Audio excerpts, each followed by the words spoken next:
Assalamualaikum warahmatullahi wabarakatuh.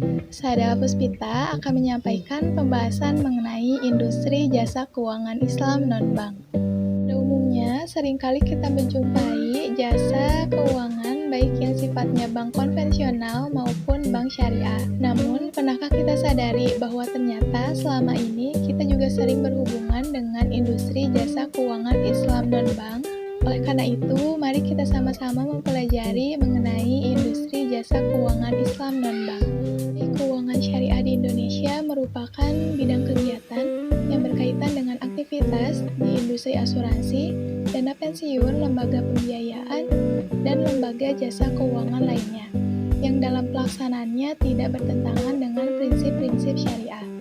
Jadi dapat disimpulkan bahwa industri keuangan syariah adalah suatu sistem yang berdasarkan hukum atau prinsip Islam di mana dalam pelaksanaan kegiatannya melarang riba, gharar, judi, dan juga investasi pada industri tertentu. Perkembangan keuangan syariah di Indonesia telah berkembang lebih dari 2 dekade.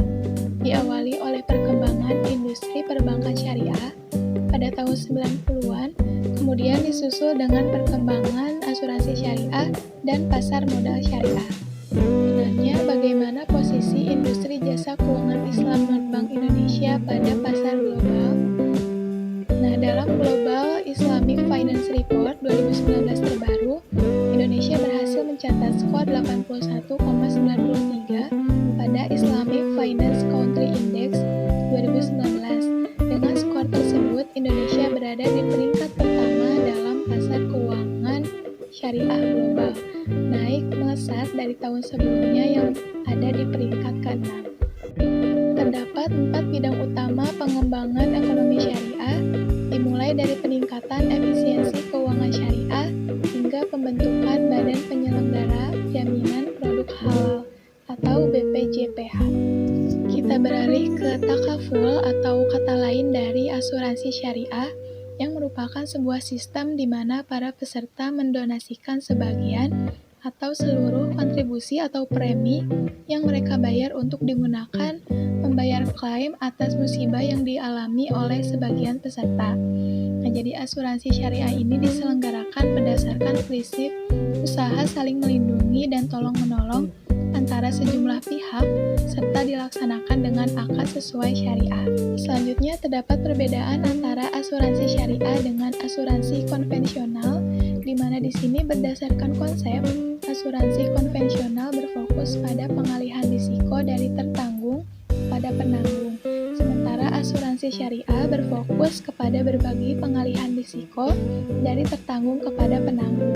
Kemudian, akad yang digunakan pada asuransi konvensional adalah jual beli atau tadabuli, sementara asuransi syariah adalah tolong-menolong, akad tabaru, dan sebagainya. Selanjutnya, kita beralih ke pegadaian Islam, di mana pada hakikatnya gadai merupakan suatu akad utang piutang dengan menjadikan barang yang mempunyai nilai harta menurut pandangan syaro sebagai jaminan, hingga orang yang bersangkutan boleh mengambil utang. Nah, jadi pada intinya, pegadaian Islam bertujuan untuk membantu masyarakat dalam memenuhi kebutuhan hidupnya dengan cara yang halal dan sesuai dengan prinsip syariah. Nah, di sini terdapat perbedaan antara pegadaian Islam dengan pegadaian konvensional.